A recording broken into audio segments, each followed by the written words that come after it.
Hello student,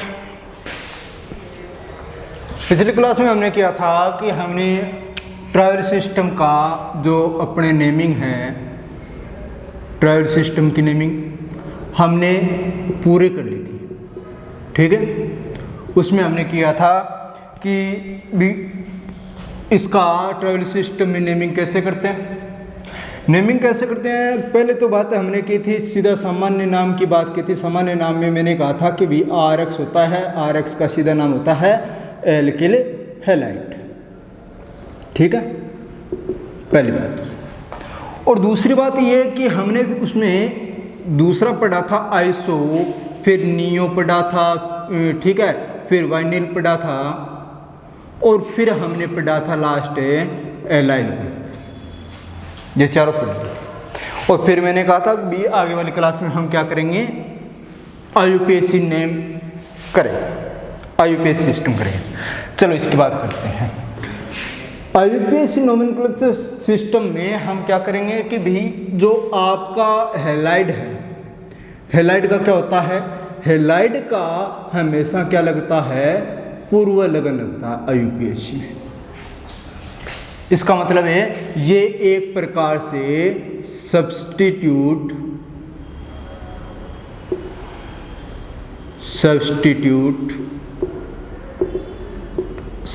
का काम करता है। ठीक है, मतलब है ये यहाँ पर प्रतिस्थापी का काम करेगा। ठीक है, प्रतिस्थापी का काम करेगा तो इसका मतलब इसका पूर्व लगन लगेगा, और पूर्व लगन लगेगा क्या, इसका पूर्व लगन लगता है IUPAC में हेलो। क्या लगता है, हेलो।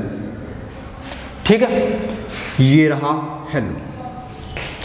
अब हम बात करते हैं भाई नाम करते कैसे इसका। सबसे पहली बात तो आपके पास RX है, तो IUPAC सिस्टम में इसका नाम कैसे करते हैं, रूट नाम पद्धति में तो इसका एल्किल हैलाइड करते हैं। अगर मैं इसकी बात करूं यहाँ पर IUPAC सिस्टम में, तो इसका तो हेलो लिखता है, हेलो, और इसका क्या लिखता है, एल्किल। क्या नाम हो गया, हेलो एल्किल। ठीक है, हेलो एल्केन से इसका नेमिंग करते हैं। अगर फॉर एग्जांपल की बात करें तो यहाँ पर अगर आपसे कहे कि CH3Cl का क्या नाम होगा, तो आप आसानी से बता सकते हो, क्या नाम होगा, क्लोरो मीथेन। अगर आपसे कहे दोबारा कि भी CH3CH2Cl का क्या नाम होगा, तो आप आसानी से बता सकते हो कि सर इसका नाम तो क्लोरो एथेन होगा। बिल्कुल सही बात है, होगा। ठीक है, अब हम बात करते हैं आगे की। जब आपके पास बात तो ये पहली है कि नॉर्मल सिस्टम में क्या करते हैं, सामान्यतः हम कैसे नेमिंग करते हैं, ऐसे करते हैं। अब आपके पास मैंने कहा कि आपके पास कार्बन चेन है, ये रही आपके पास कार्बन चेन। क्या है, कार्बन चेन है, और उस कार्बन चेन में आपके पास प्रतिस्थापी भी है और हेलोजन भी।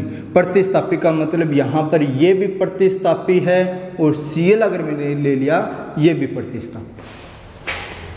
ठीक है, तो आप BSc फर्स्ट ईयर की पढ़ रहे हो तो इतना तो पता ही होगा कि सबसे पहले हम नोमेनक्लेचर में IUPAC में सबसे पहले नेमिंग किस साइड से, नंबरिंग किस साइड से शुरू करते हैं, तो आपको पता होगा इस साइड से शुरू करेंगे। तो आप क्या लिखोगे, 2 क्लोरो 5 मेथिल और हेक्सेन। ठीक है, अगर मैंने कहा कि आपको ये दे दिया जाए, यानी इसका रूट नाम पद्धति में इसका नाम होता है क्या, आइसोप्रोपाइल क्लोराइड। ठीक, क्या होता है, आइसोप्रोपाइल क्लोराइड। बट इसका IUPAC सिस्टम में अगर मैं बात करूं तो IUPAC सिस्टम में इसकी नेमिंग क्या होती है, IUPAC सिस्टम में इसकी नेमिंग होती है 1 2 3 2 क्लोरो प्रोपेन। ठीक है, 2 क्लोरो प्रोपेन। अब अगर आपको कह दे कि रूट नाम पद्धति है आपके पास, रूट नाम पद्धति में कुछ से नेमिंग कीजिए, IUPAC नाम लिखिए, तो आप आसानी से लिख सकते हो, मुझे पता है क्योंकि आप पढ़े हुए हो। अगर आपसे कहे कि भी आइसो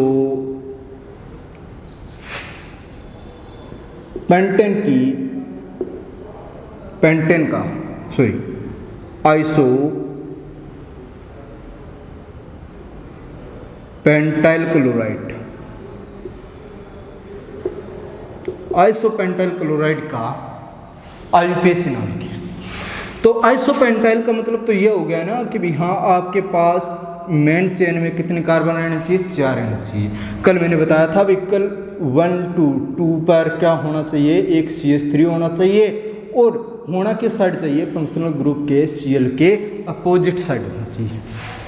ये रहा अपोजिट साइड। ठीक है, पहली बात तो ये है।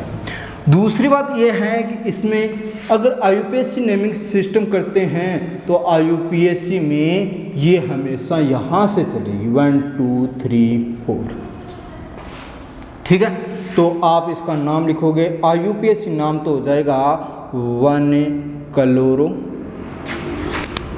3 मेथिल ब्यूटेन। ठीक है, ये रहा इसका नाम। अगर आपसे कह दे कि भाई नियो पेंटाइल क्लोराइड का नाम लिखिए, IUPAC नाम।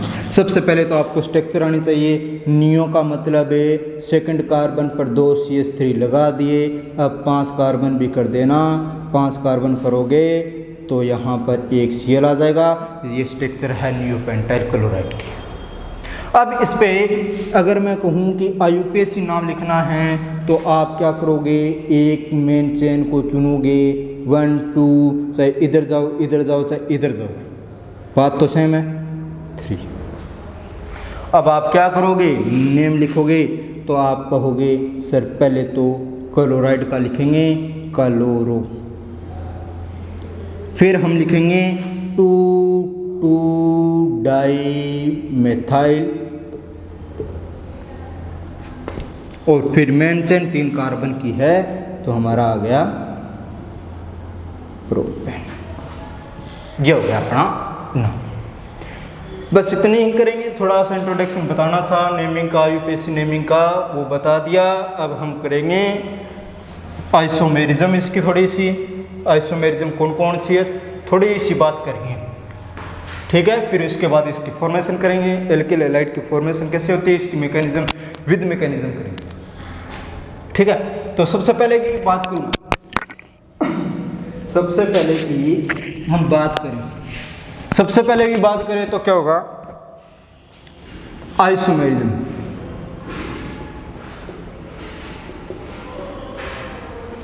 आइसोमेरिज्म किसमें, एल्किल हैलाइड। एल्किल हैलाइडों में आइसोमेरिज्म की बात करते हैं तो सबसे पहले आप इसमें किसकी बात करोगे, चेन आइसोमेरिज्म। चेन आइसोमेरिज्म का मतलब होता है चेन को चेंज करना। क्लोरीन है उसको आप चेंज नहीं करोगे, उसको जहाँ पर है, मतलब अगर ये 1 डिग्री पर है तो 1 डिग्री पर रखोगे, 2 डिग्री पर है 2 डिग्री पर रखोगे, 3 डिग्री पर है 3 डिग्री पर रखोगे, उसको चेंज नहीं करना। जैसे मैंने कह दिया भी आपके पास 4 कार्बन की चेन है, ये रहा, ठीक है, इसका नाम है ब्यूटाइल क्लोराइड। क्या नाम है, ब्यूटाइल क्लोराइड। अगर मुझे चेन आइसोमेरिज्म अगर इसमें समझानी है तो चेन आइसोमेरिज्म समझाने के लिए सबसे पहले इसमें मेन चेन कितने कार्बन की 1 2 3 4 की है तो मेन चेन में छोटी कर दी। अगर मैंने छोटी कर दी चेन तो यहाँ पर छोटी करने के लिए मुझे यहाँ पर ये करना पड़ेगा। अभी भी ये क्या है ये 1 डिग्री कार्बन है, 1 डिग्री कार्बन से क्लोरीन जुड़ा है, और यहाँ पर भी ये 1 डिग्री कार्बन है और ये 1 डिग्री कार्बन पर क्या है, क्लोरीन जुड़ा। इसमें कोई चेन नहीं। अगर मैं कहूँ कि मेन चेन कितने की हो गई, तो मेन चेन हो गई 3 कार्बन की, और पहले कितने की थी, 4 की। तो इसे कहेंगे चेन आइसोमेरिज्म। मतलब हमें सिर्फ चेन से मतलब है, चेन चेंज होनी चाहिए। पहले 4 की है तो फिर 3 की हो जानी चाहिए, ठीक है, फिर 2 की करो तो कर दो, 2 की होगी नहीं, तो इसके चेन आइसोमर कितने बढ़ेंगे, 2 ही। फिर बात करते हैं, अगर आपसे कहे कि सर जरा इसका बताना, इसके कितने बनेंगे, 5 वाली के, ठीक है, इसके कितने बनेंगे, इसके बनेंगे यहाँ पर अगर हम बात करें CH3 CH2 CH2 CH CH3 CH2 Cl, ठीक है, ये बनेंगे। फिर बात रही सर और हो सकती है क्या, बिल्कुल हो सकती है, और देख लो जरा, 3 6 हो गए इसमें, तो इसे हटा देना, इसे हटा देना, सी, ठीक है। आप कहोगे सर और बन सकती है, बिल्कुल बन सकती है, क्यों नहीं बन सकती, एक और बना देंगे, ये रही चेन आइसोमेरिज्म। अब यहाँ पर मैं बात करूँ 1 2 3 की है, यहाँ पर बात करें 1 2 3 4 की है, यहाँ पर बात करें 1 2 3 4 5 की है, ठीक है। यहाँ पर मेन चेन कितने कार्बन की थी, 5 की थी। यहाँ पर मेन चेन कितने कार्बन की है, 4 की है। यहाँ पर मेन चेन कितने कार्बन की है, 3 की है। और यहाँ पर जो क्लोरीन है, ये क्लोरीन कितने डिग्री कार्बन से जुड़ा है, 1 डिग्री कार्बन से जुड़ा है। यहाँ पर भी ये किससे जुड़ा है, 1 डिग्री कार्बन से जुड़ा है। यहाँ पर भी किससे जुड़ा है, 1 डिग्री कार्बन से जुड़ा है। तो सिर्फ और सिर्फ मैंने चेन को चेंज की है, तो चेन को चेंज करेंगे तो यहाँ पर चेन आइसोमेरिज्म होगी, ठीक है। दूसरी आती है इसमें पोजीशन आइसोमेरिज्म। पोजीशन आइसोमेरिज्म का मतलब क्या होता है, स्थिति समावेयता, ठीक है। दूसरी होती है कौन सी, पोजीशन आइसोमेरिज्म, ठीक है। पोजीशन आइसोमेरिज्म का मतलब क्या होता है, पोजीशन का मतलब सीधा सा है कि स्थिति को अलग करना। स्थिति को अलग करने का मतलब है कि मैंने कह दिया भी ये है 1 2, आपसे मैंने कह दिया कि भी ये रहा आपके पास, ये कोई चेन है, ठीक है। इसमें पोजीशन आइसोमेरिज्म कैसे होगा कि ये पहले तो मैंने कहा भी कि ये 1 डिग्री कार्बन के साथ क्लोरीन जुड़ा है। क्या जुड़ा है, 1 डिग्री कार्बन के साथ क्लोरीन जुड़ा है। अब हम क्या करेंगे, इसे हटाकर इसकी पोजीशन हम बात किसकी कर रहे हैं, क्लोराइड की, हेलोजन की बात कर रहे हैं, तो सारा सिस्टम हेलोजन पर ही चलेगा। तो हेलोजन की पोजीशन चेंज करनी है। हेलोजन की पोजीशन चेंज करने के लिए मुझे क्या करना पड़ेगा, मुझे करना पड़ेगा भी यहाँ से हटाकर इसे मैं यहाँ पर ले आऊँ, तो ये रहा क्लोरीन और यहाँ आ गया CH3। अब ये किस पर आ गया, 2 डिग्री पर आ गया, पोजीशन चेंज होगी। पहले किस पे था, 1 डिग्री पे था, अब 2 डिग्री। अब मैं एक और बनाऊं तो एक और आसानी से बन सकती है, ठीक है। कैसे, ये CH3 रहा, ये Cl, ये CH2 CH3, ठीक है। तो ये इस कार्बन की बात करें तो इस कार्बन की डिग्री है 3 डिग्री, टर्सरी कार्बन है तो 3 डिग्री कार्बन है। यहाँ पर 2 डिग्री पर जुड़ गया, ये यहाँ पर 1 डिग्री पर जुड़ गया। तो मैंने कहा कि यहाँ पर क्लोरीन की पोजीशन चेंज हो रही है, क्लोरीन की पोजीशन चेंज होगी तो वो यहाँ पर पोजीशन आइसोमेरिज्म ही होगी, ठीक है। तो ये रही आपकी आइसोमेरिज्म, इतना समझाएंगे, थोड़ा सा बताना था, थोड़ा सा बता दिया, बस बहुत है। अब हम फॉर्मेशन करते हैं किसकी, एल्किल हैलाइड। ठीक है, formation of alkyl halide,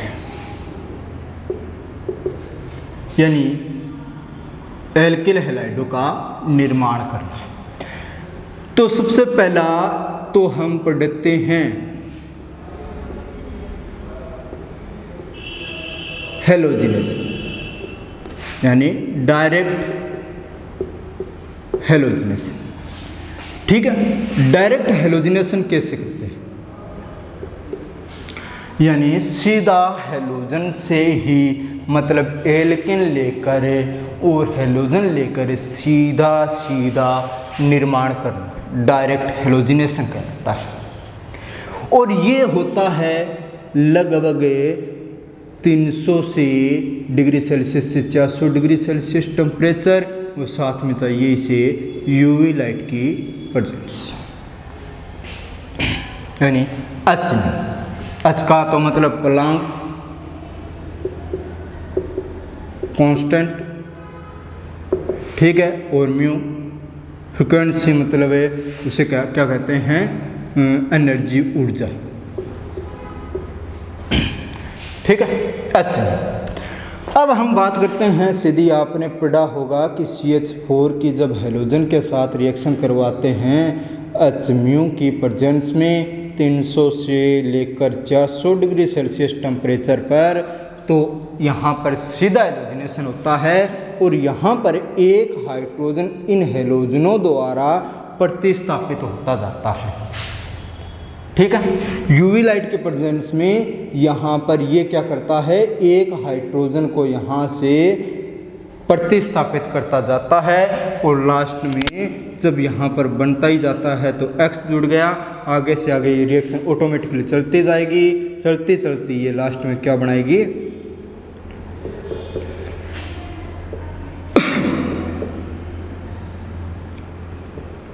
X3, यहाँ पर एक और कर देंगे तो X2 यानी CX4, ये रहा। ठीक है, ये रहा। अब इसकी बात करें तो CX4 मैंने कहा था टेट्रा हैलाइड बन गया है। अब ऐसा क्या हुआ, इसमें एक अगर बात करें सीधी और स्पष्ट बात करूं तो ये हेलोजिनेशन जब तक चलता रहेगा जब तक इसके पास कार्बन के पास हाइड्रोजन है, जब तक इसके पास हाइड्रोजन है जब तक ये चलता रहेगा, और तब इसके पास हाइड्रोजन खत्म हो जाएंगे तो वहीं पर रुक जाएगा। ठीक है, इसकी मैकेनिज्म क्या होती है, मैकेनिज्म भी जरूर करेंगे, मैकेनिज्म देखते हैं। ठीक है, चलो मैकेनिज्म देखते हैं, मैकेनिज्म से समझ में आए तो चलो मैकेनिज्म।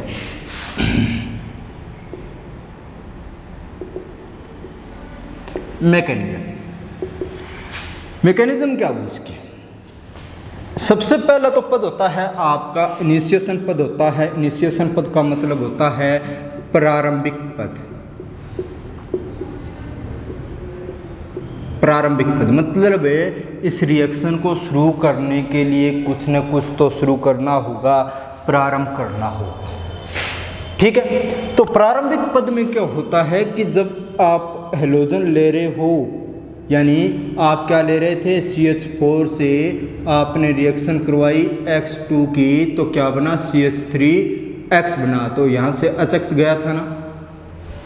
तो ये जो हेलोजन है वो शुरू करेगा, क्या करेगा कि इसमें आपने लाइट डाली, लाइट डालते ही इसमें क्या होगा कि ये X क्या करेगा, फ्री रेडिकल में टूट जाएगा, दो फ्री रेडिकल टूट जाएगा। कैसे, देखो ज़रा, ये X है, ये X है, ये इधर अपने इलेक्ट्रॉन ले जाएगा, ये अपने इलेक्ट्रॉन ले जाएगा। क्यों, क्योंकि दोनों की इलेक्ट्रोनेगेटिविटी सेम है। जब भी इस पे लाइट पड़ेगी बॉन्ड टूटेगा तो इलेक्ट्रोनेगेटिविटी सेम होने के कारण अपने अपने इलेक्ट्रॉन ले जाएंगे और क्या बन जाएगा, फ्री रेडिकल बन जाएगा।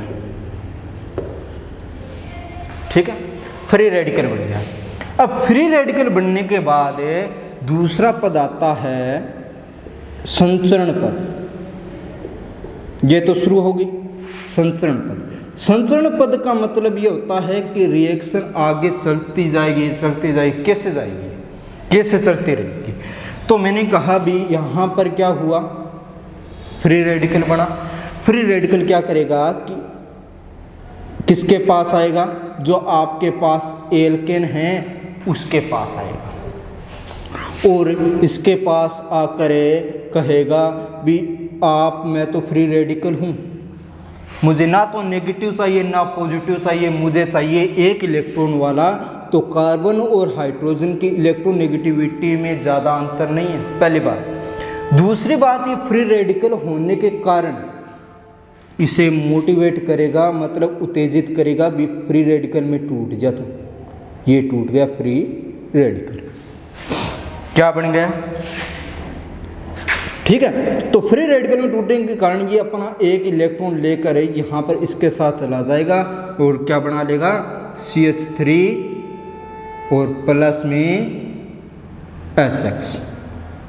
अब ये फ्री रेडिकल बन गया ना, फ्री रेडिकल बन गया CH3। अब ये HX बाहर हो जाएगा। अब दूसरा कौन आएगा, वापस वही बात, ये किसके पास जाएगा, ये रेडिकल इसके पास आ सकता है। तो CH3 रेडिकल क्यों नहीं जा सकता, इसके पास जा सकता है आसानी से।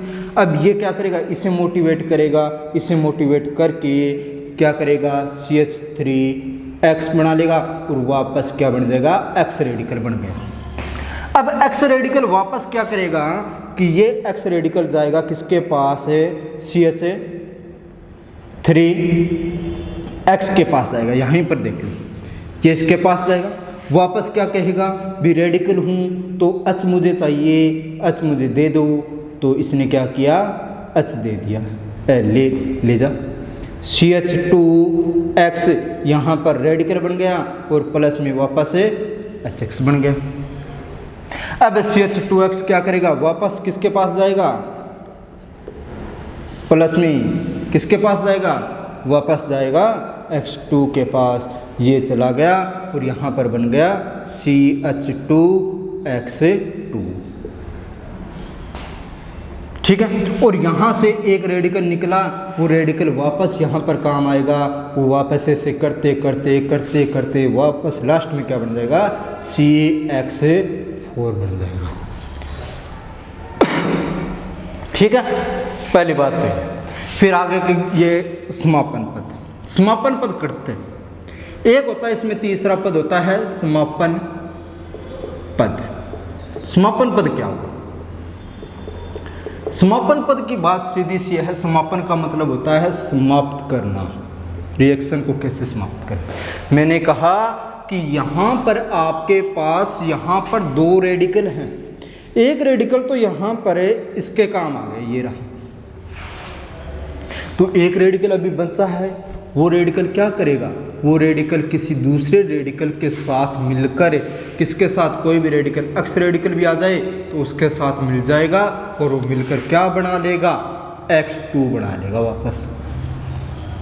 तो रिएक्शन खत्म है। रेडिकल, जब रिएक्शन में रेडिकल ही नहीं रहेगा, क्योंकि सॉल्यूशन में रेडिकल ही नहीं रहेगा, तो यहाँ पर आगे रिएक्शन चलेगी, समापन हो जाएगा, टर्मिनेशन स्टेप कहते हैं। ठीक है, और फिर अगर मैंने कहा कि CH3 रेडिकल है कोई भी, ठीक है, और इसके पास X आ जाए, ये रेडिकल जो, ये बात ही इसकी चल रही है, इसमें से एक रेडिकल आ रहा है, ये मानो जो सर्कल किया मैंने वो ये रेडिकल है, एक बचा हुआ, एक तो इसमें यूज ले लिया और एक यहाँ पर है। तो ये क्या करेगा, इसके पास आएगा और CH3X बना लेगा, यहाँ पर खत्म होगा। ठीक है, तो ऐसे रिएक्शन का समापन यानी प्रारंभिक पद का मतलब है कि यहाँ पर X2 है, X2 पर जब UV लाइट डाली हमने तब ये क्या टूट गया, रेडिकल में टूट गया। रेडिकल में टूटने के कारण ये दो रेडिकल बने, दो रेडिकल में से संचरण पद में एक ही रेडिकल काम आया अभी तक, कौन सा, इसमें से कोई भी एक निकाल दो, ये निकाल लिया मैंने। ये क्या करेगा कि CH4 के पास जाएगा, CH4 के पास जाकर ये क्या करेगा, इसे मोटिवेट करेगा रेडिकल में टूटने के लिए, रेडिकल में टूट करे CH3 और ये ले जाएगा H, ले गया, ये ले गया। तो यहाँ पर CH3 प्लस X2 है, CH3X2 हो गया यहाँ पर, ठीक है, ये रहा।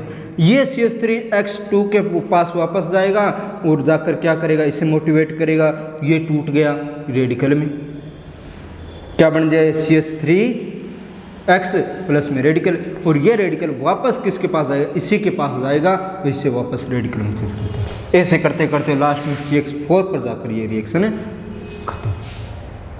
बात खत्म नहीं होगी, फिर भी इसमें बहुत मोलिक्यूल्स होंगे, वो चलती रहेगी रिएक्शन।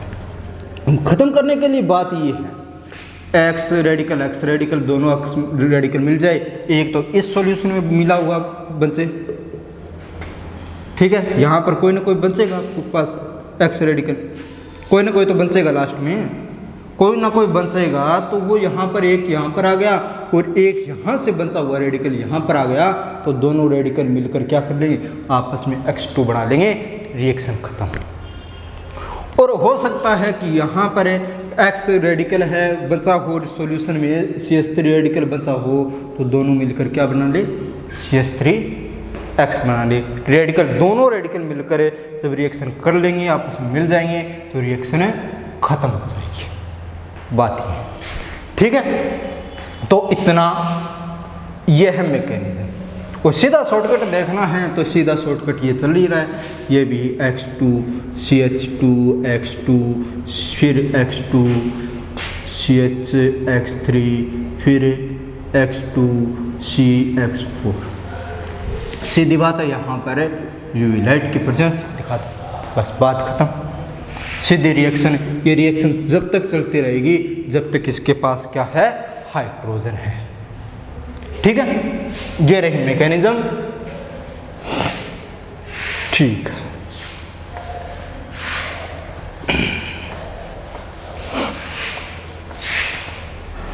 दूसरी रिएक्शन क्या होगी इसकी, दूसरी रिएक्शन होगी इसकी फ्रॉम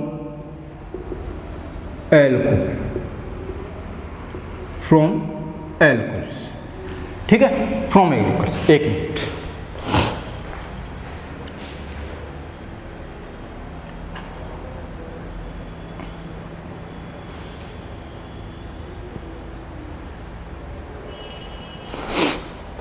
फ्रॉम एल्कोहल्स, ठीक है, फ्रॉम एल्कोहल्स मतलब एल्कोहल से इसकी फॉर्मेशन कैसे करें, पहली बात तो ये है।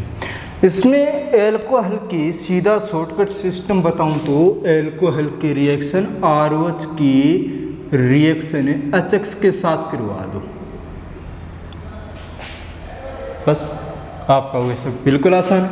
मैंने कहा हाँ बिल्कुल आसान है, ठीक है। तो यहाँ से -H2 हो गया और क्या बचा, RX बचा, ठीक है, ये बन गया अपना। बट दूसरी बात ये है कि अगर आपके पास कोई एल्कोहल ऐसा आ जाए 2 डिग्री 3 डिग्री आ जाए, तो उसमें कौन सा प्रोडक्ट मेन होगा ये देखने की ध्यान से, ठीक है। पहले तो हम देखते हैं कि ये सीधा RX है, अभी हाँ सीधा H2 निकाल दिया, अब RX बन गया, बात खत्म है, ऐसी बात खत्म नहीं होगी। इसकी मैकेनिज्म क्या होती है ये ध्यान रखना कि ये रिएक्शन होती है किसकी प्रेजेंस में, एसिड की प्रेजेंस में, एसिड की प्रेजेंस में रिएक्शन होती है और ये RX बनाता है, ठीक है। चलो इसकी मैकेनिज्म करते हैं, मैकेनिज्म बतानी फिर बाद में कल करेंगे।